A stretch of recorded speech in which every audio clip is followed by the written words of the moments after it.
play.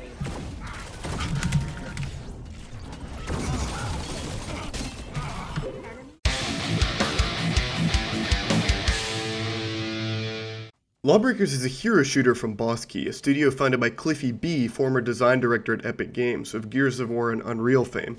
Keep this history in mind because it'll help explain why this game gets my dick so hard later. But first, let's address the seemingly unconquerable, brightly colored elephant in the room: Overwatch.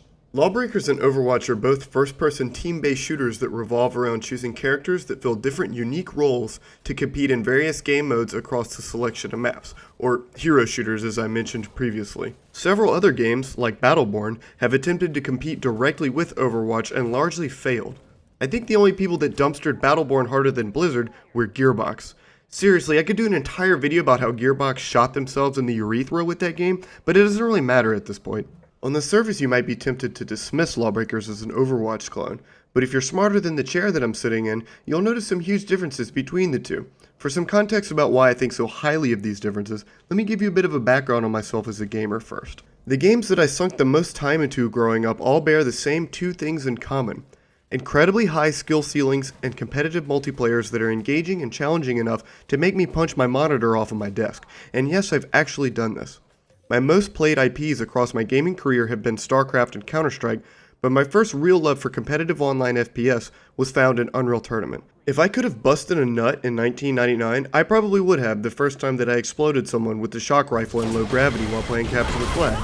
This desire for such skill-based competitive gameplay was actually one of the main reasons that I never got into Overwatch that much. Blizzard had been brilliant in that they've been able to take genres, strip them down, and create games that are easily accessible and fun to play for almost everyone. But what the fuck is up with all the free instant kill abilities that are everywhere in the game? One of the character's ultimates is literally an aimbot, and every time I got killed by a bullshit Hanzo arrow, because the hit boxes were more like hit shipping containers, I thought about uninstalling my own life.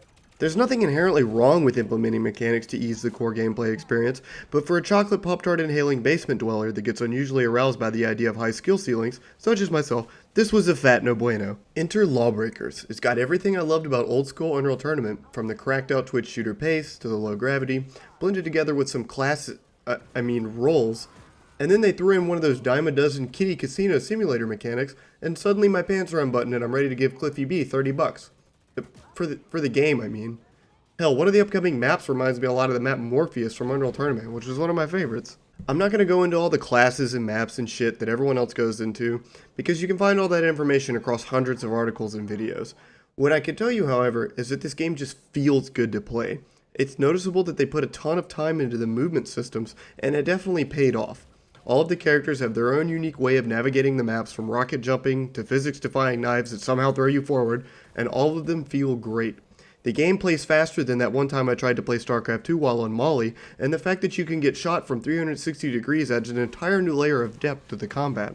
The maps also seem to have been designed with this 360-degree component in mind, and with the exception of the map Vertigo, which is about as fun as dropping the toilet seat on my ballsack, have all been pretty fun to play. The same can be said about the game modes thus far, as there seems to be endless potential for generation of those buzzer beater moments that make team-based games so exciting.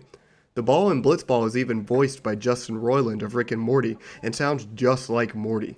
I laughed more times than I care to admit at the ball screaming hysterically while flying around the map, and if that doesn't do it for you, then maybe I don't want you playing this game anyway, because I might run into you and trip over the branch that's been shoved up your ass, and that'll ruin my Twitch shooter high. In terms of gameplay, the bottom line is that Lawbreakers is fast, fun, and rewarding to those that spend a lot of time getting good at the game.